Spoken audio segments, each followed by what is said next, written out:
Olá, boa tarde, Jana. Boa tarde a todas e todos os ouvintes aqui do programa Relicário. Eu sou Bruna Figueiredo, apresentadora do quadro Lançamentos, onde geralmente a gente fala com autores e autoras para conversar um pouquinho, apresentar as suas publicações mais recentes. Porém, hoje a gente tem um lançamento um pouquinho diferente. Ele mais ainda assim engloba todo o nosso sentido, que a nossa conversa hoje é com o Erivaldo, do grupo de teatro Magilute, que está com um espetáculo em cartaz. O nome do espetáculo é Miró, Estudo número 2, que evoca aí o nosso grandíssimo Miró da Muribeca, aqui, poeta conhecidíssimo das ruas de Recife. Erivaldo, boa tarde, tudo bem? Então, primeiro de tudo, fala um pouquinho desse espetáculo pra gente. Miró é uma grandíssima personalidade aqui de Recife, mais do que merece ser homenageado, referência. Então, traz um pouquinho da história desse espetáculo para nós. Boa tarde, Bruno. Boa tarde, todo mundo que está ouvindo. Uhum. É, o Miró, o estudo número 2, ele surgiu na nossa vida em 2015 e 2016, quando a gente teve o primeiro contato com o Miró, com as poesias dele espalhadas pelas ruas aqui da Boa Vista. A gente estava ocupando o edifício Texas, onde ele também transitava por ali, colocando suas poesias nas paredes, nas portas.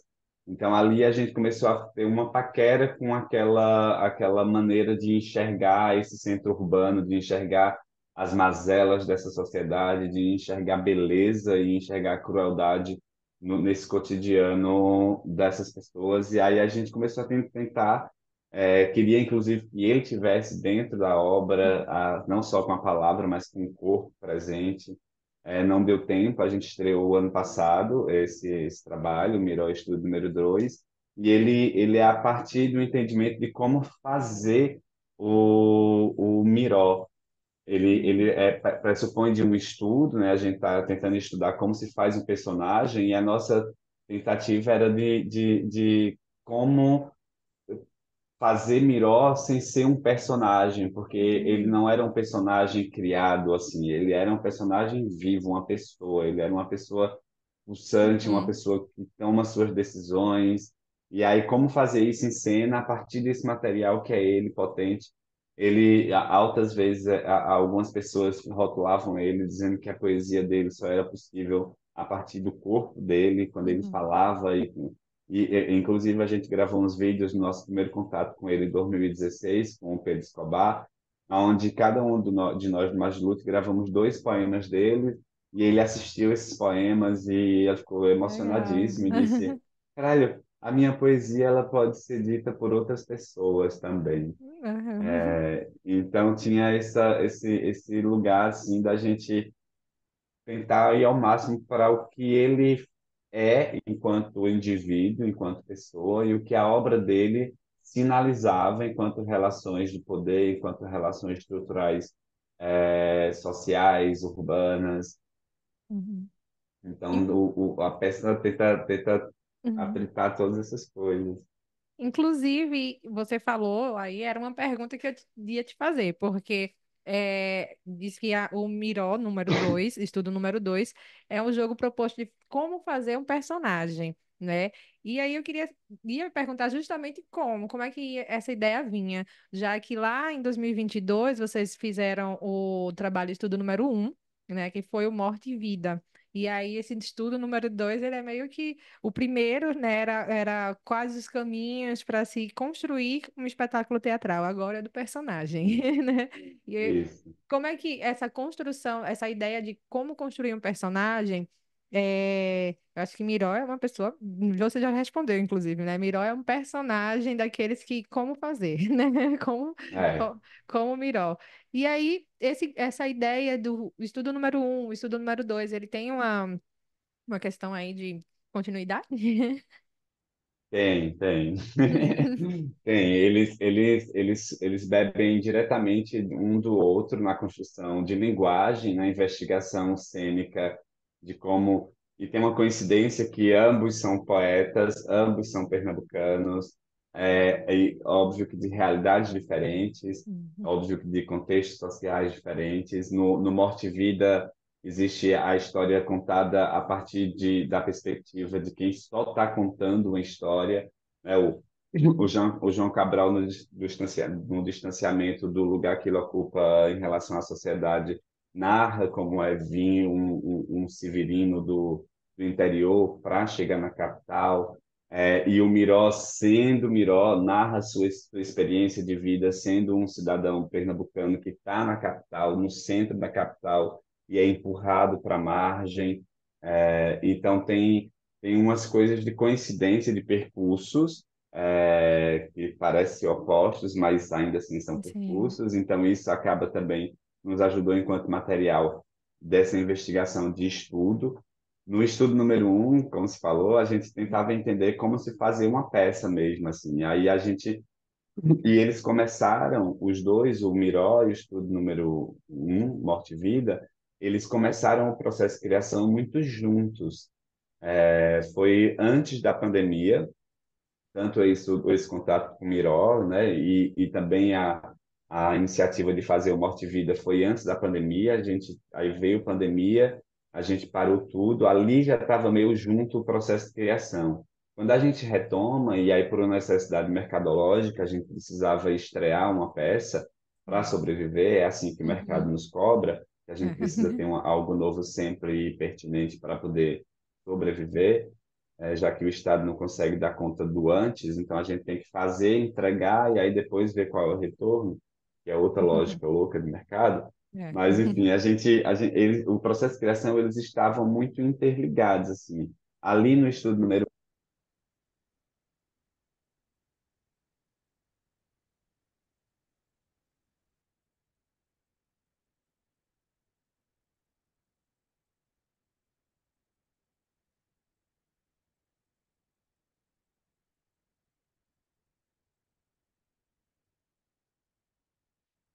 Teu coisa tá mudo.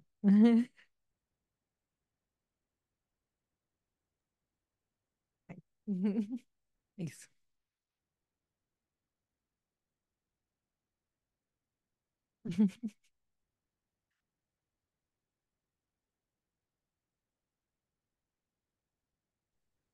página por essa questão evolutiva dos estudos e também por essa inquietação primeira de que quando você pega, por exemplo, um personagem que tem as indicações de como era esse personagem, como ele vivia, você vai buscando referência em filme, música, em pessoas que você conhece, para entender pessoas que viveram aquilo dali, quais são as Uhum. características que ficaram a partir daquela vivência. No caso do Miró, ele era quase que. Uhum. Uhum.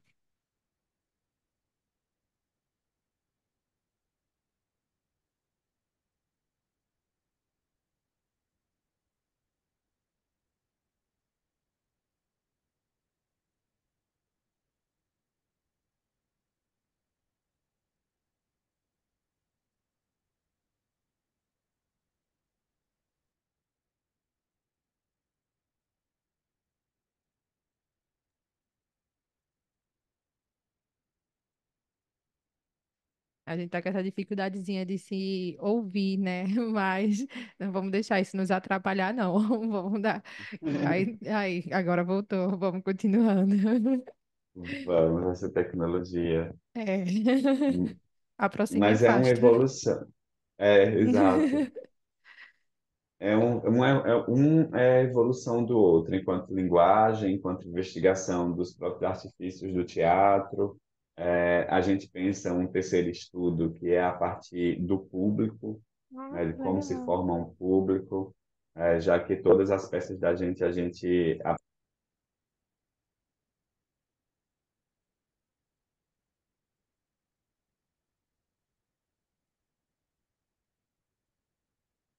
É, eu achei muitíssimo interessante essa ideia de trazer, né, espetáculos assim, no formato de estudo, porque traz essa conversação, não só com vocês que estão no palco entre si, né, mas com a gente que é público também. Porque, para quem não conhece, né, o Grupo Mais Lute, ele foi fundado em 2004, lá na UFPE, e ele desenvolve um trabalho continuado de pesquisas e experimentações. Inclusive, foi apontado pela crítica, pela imprensa, como um dos mais relevantes grupos teatrais do país. Eu achei chiquérrimo isso. Chiquérrimo esse título, sabe? E é interessante essa perspectiva do estudo, de trazer essa análise, essa conversa, né? Eu acredito que seja um formato de espetáculo que acaba sendo mais intimista também, né? A gente acaba se sentindo mais dentro ali da peça, dentro daquela produção que foi ali realizada. Achei massa.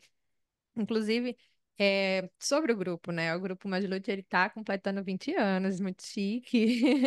Além desse título maravilhoso de influenciadores, eles também têm essa questão, estão sobrevivendo aí há 20 anos, e são muitos espetáculos continuados aí, muitas coisas, e tem, durante esse ano 2024, tem essa comemoração aí dos 20 anos, né? Tem esse trabalho pensado nessa perspectiva de aniversário de 2 décadas de existência.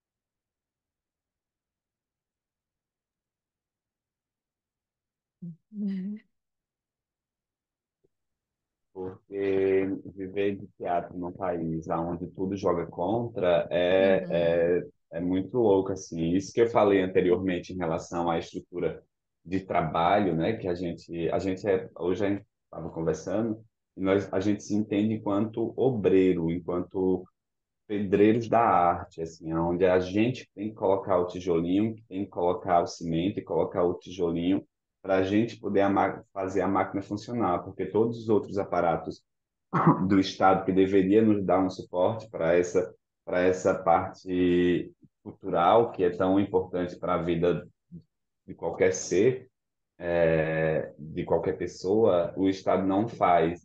Então, por exemplo, a uhum, gente está agora em temporada no teatro. E a gente já fez temporada em outros teatros, onde a gente chega e a gente precisa gastar com aluguel de refletor, com aluguel de som. Então, assim, além do governo não dar estrutura para que aconteça, ela não demora a te dar um retorno financeiro uhum, e um reconhecimento. Então, esse reconhecimento, ele vem mais por essa questão do público que a gente foi construindo ao longo desses 20 anos em relação à nossa linguagem, à nossa tentativa de construir algo belo. uhum, Existe essa explicitação constante dos nossos processos de criação que acabam indo para a cena, no estudo número um e no estudo número dois, isso está de forma mais escancarada, porque é como se a gente tivesse sentado numa mesa de trabalho de criação e aonde surge uma ideia, a gente levanta e coloca isso em prática, em concretude, e isso dividindo com as pessoas que estão ali. Então, é dividir, para a gente sempre é muito caro, esse lugar da construção do efeito, de uhum, mostrar essa maquinaria teatral para que o efeito seja construído. Para a gente interessa muito mais do que o efeito de acender uma luz e você já vê tudo pronto, mágico ali. uhum, Para a gente é muito mais legal te mostrar ó, para essa luz mágica aparecer ali, eu tive que trazer uma escada, eu tive que puxar um fio, eu tive que. E isso ir compondo uma cena e fazendo disso linguagem, de repente acontece um negócio. Isso para a gente, enquanto construção de linguagem, é rico. No estudo um e 2 a gente consegue dar uma sofisticada nesses métodos. Né? A gente tem um atrito direto com o cinema, que aí é onde a gente brinca com esse lugar da presença do teatro, da presença do cinema e essas interações que existem. Esse ano de 20 anos de comemoração, assim, a gente tentou fazer, estamos tentando fazer uma programação revisitando todos esses repertórios, essas peças de repertório que a gente tem, construiu ao longo dos anos, de maneira também super independente, a produção é toda nossa, não existe um incentivo do governo, não existe um incentivo privado ou público, uhum, é mais uma demonstração da força do coletivo, da força das pessoas que acompanham o coletivo, porque assim como aqui o teatro só acontece quando as pessoas chegam, né, que sem as pessoas isso daqui não funciona. Então, é mais uma maneira de comemorar essa parceria constante ao longo desses 20 anos, sem parar de fazer teatro, tentando sobreviver. A gente sobrevive de fato disso, né? Que há 20 anos que o grupo existe e esse desejo de sobreviver do grupo existe desde o primeiro dia que os meninos se juntaram na faculdade, assim. São 20 anos É de tanto existência e resistência, né? e resistência. Hoje uma menina me perguntou assim, quais são as dificuldades? E aí eu digo, eita, tá aí um lugar que se a gente for chafurdar sobre dificuldades na nossa profissão, a gente passaria 3, 4, 5 meses falando sobre elas Uhum. e das subdivisões dessas dificuldades, porque existem as dificuldades que dão estímulo para que você crie, para que você, né, uma dificuldade criativa, por exemplo, ela é maravilhosa. Quando você Uhum. está empacado numa solução e aí de repente você tem que pensar em 4, 5 mil possibilidades para uma ação, essa dificuldade ela é produtiva, ela gera movimento.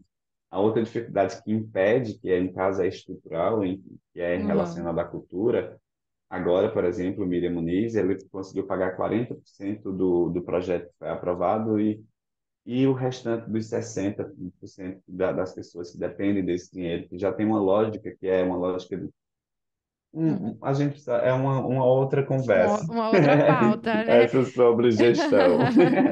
O quadro Mas, lançamentos da gente está chegando ao fim. Mas aí eu quero, antes de sim, tudo, que você me fale para o pessoal também, onde é que a gente vai assistir, né, o Miró Estudo número 2, de que horas, aonde, quando. Fala aí pra gente.